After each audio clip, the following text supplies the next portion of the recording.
আমি রাজা, কাজের সূত্রে কলকাতাতেই থাকি। আর হ্যাঁ, হাতে যে ক্যামেরাটা দেখছো ওটা আমার হবি। পুরাতন ঐতিহাসিক জিনিসের ছবি তুলতে বড় ভালো লাগে। শুভ, কোথায় তুই? আর কতক্ষণ লাগবে? সেই কখন বললি বেরিয়েছি। আরে এই তো প্রায় চলে এসেছি, তুই আয়।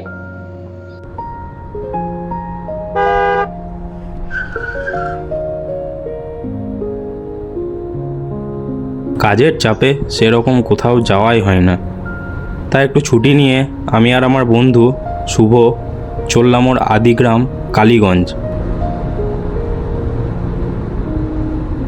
কিরে ভাই, আজ তাহলে বাংলোটা ভিজিট করছিস তো? হ্যাঁ, একদম। আমার অবশ্য ঐতিহাসিক জিনিস খুঁটিয়ে দেখতে ভালোই লাগে। কিরে, তুই খাবার আর জলের বোতল আনতে ভুলিসনি তো? না না, তাই ভুললে চলে নাকি? ওই অজপাড়া গায়ে কোথায় খাবার পাবো কোনো ঠিক নেই। পথ অতিক্রম করতে করতে কিছুটা সন্ধে নেমে এসেছে। কিরে, আর কত দূর? আরে এই তো চলে এসেছি।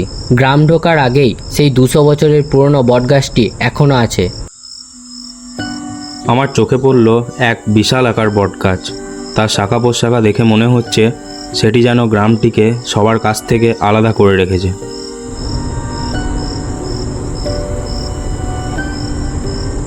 কিরে, এবার তো সন্ধে গড়িয়ে রাত নামবে, আজ যাবি বাংলোটায়? নিশ্চয়ই যাব। এইসব জিনিসের সৌন্দর্য তো রাতেই বাড়ে। আর আজ তো পূর্ণিমা, চাঁদের আলোয় চারিদিক যেন ঝলমল করছে। আস্তে আস্তে গাড়িটি গিয়ে এক পুরনো বাংলোর সামনে দাঁড়ালো।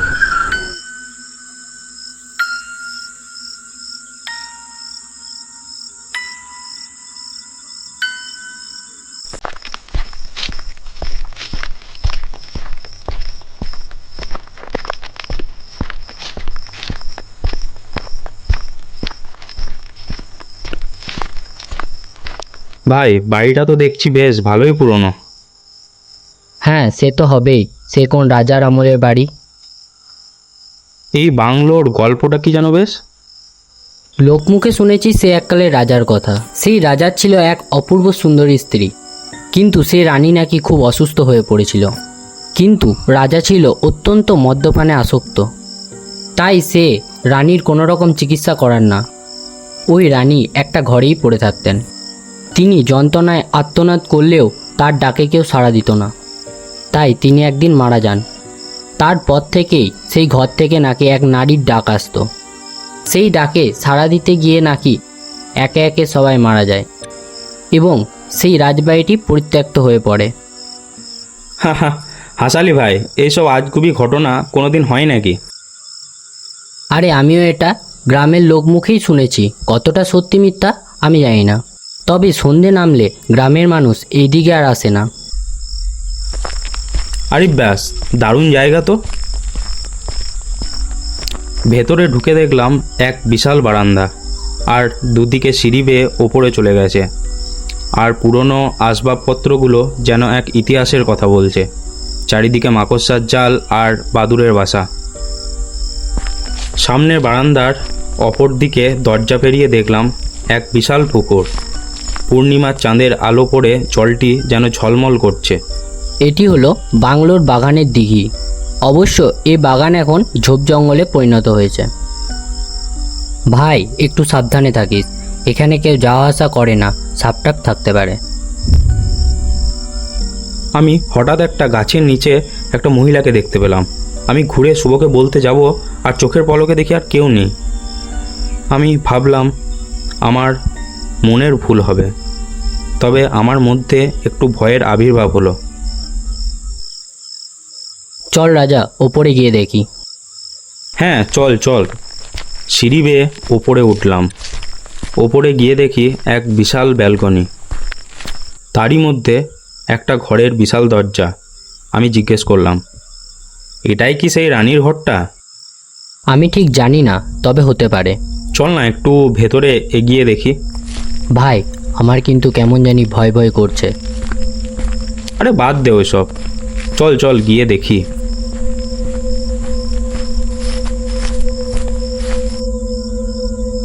ভেতরে ঢুকে এক আলাদা জিনিস অনুভব করলাম।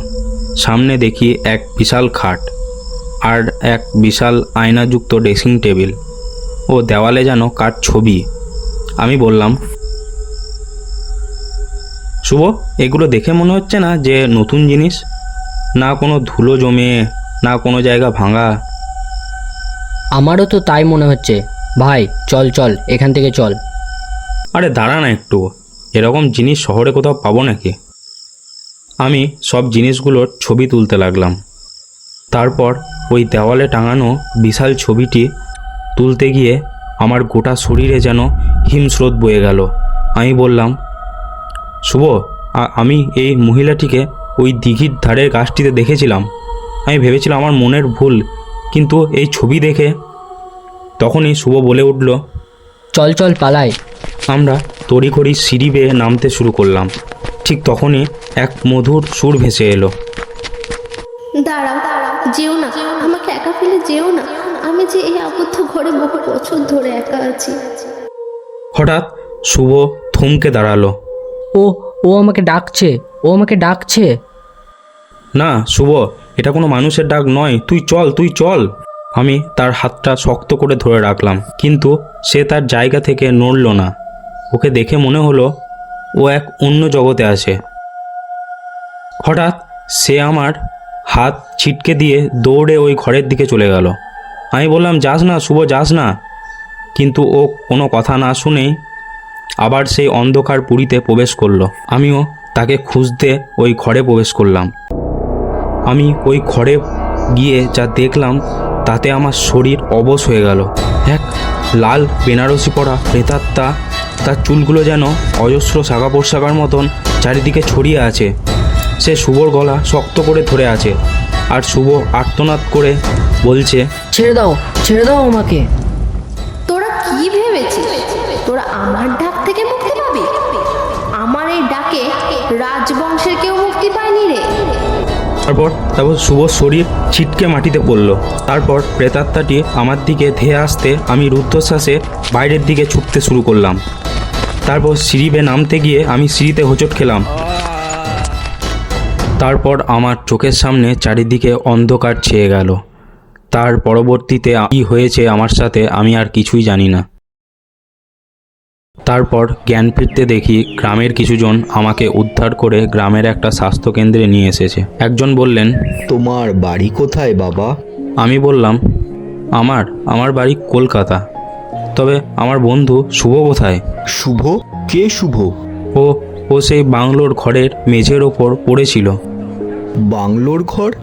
এই বাংলো প্রায় 400 বছরের পুরনো। এর দেওয়াল সব ভেঙে গেছে, এখন এখানে ঢোকাই দায়। আর তুমি বলছো ঘরের মেঝেতে পড়েছিল? না না না, এ হতে পারে না। ও সাড়া দিয়েছিল, তার ডাকে ও সাড়া দিয়েছিল।